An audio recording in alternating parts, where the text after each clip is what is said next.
interests and special interest groups taking over our town and trying to tell us what we need to do in our community. We can govern ourselves.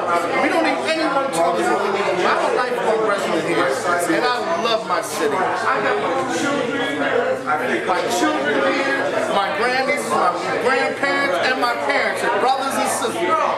We need to know that when we're working together as one, we move the city forward.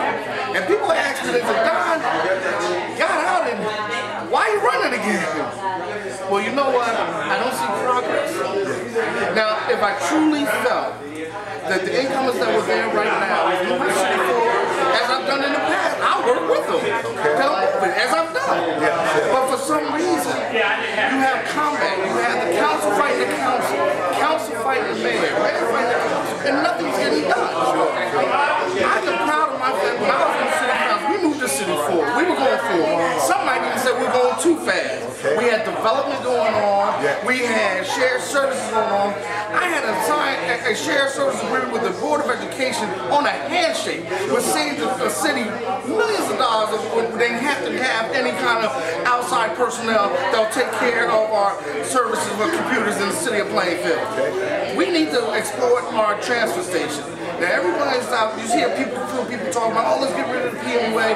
Please, that transfer station is something that's a vital part to our community. If we develop the transfer station, what that can reduce the cost of those people worried about the cost and what people... We already have it developed, it's already there. Okay, so we just have to use it. We just got to utilize it more, and not only for the city, but we have outside communities that can utilize it. And will that help bring the cost down? 100%.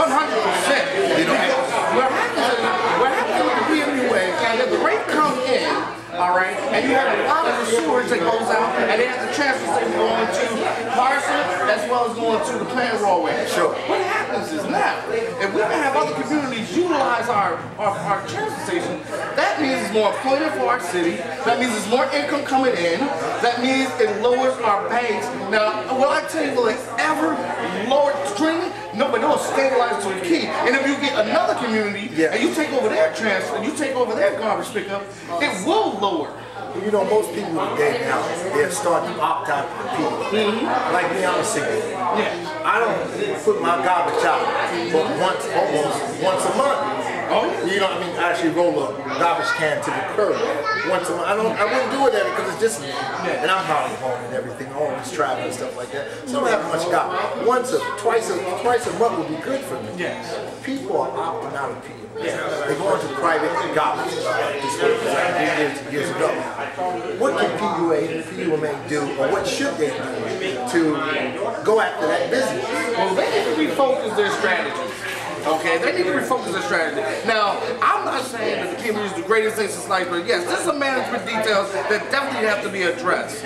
But what I do like about them is that 95% of their personnel lives in the city of Plainfield, and that is a proud fact. They also have a re-entry program for those that had a problem to go and work and be a vital part of our community. But there's definitely a management issue that have to be addressed. And working with them and working with their board of directors, you need to come up with policies that's going to address it. Because the citizens, I mean, even myself, my kids are older now. I don't have to, you know, allow garbage going out there.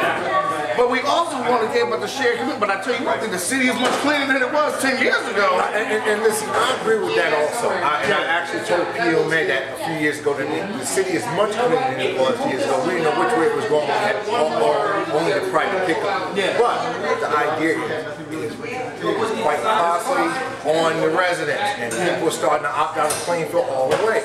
Because they're saying, listen, this is costing money. Like a second mortgage, you understand? 100%. You know. So what we want to do, we want to try to, I guess what people are trying to do is, can we bring it down? But that's the problem with people working together. Politicians get together and say, hey, what can we do? Okay. Because see, what happens is, if you're not going to have, if you can only even communicate, that's right, it's not even getting known. That's true. So that is my job as a council person, to make sure the PMUA will hear your concerns. And we together, with your vote, Donald Davis, vote column C, we must hold on to Plainfield. We can get it done. With your help, we can move Plainfield. All right. Beautiful. Don Davis, the honest politician. I'm happy to be with you. We'll see you Thursday at 4:30? 4:30. Okay. Always ready. All right. Rebecca, can we get you over here? Yes.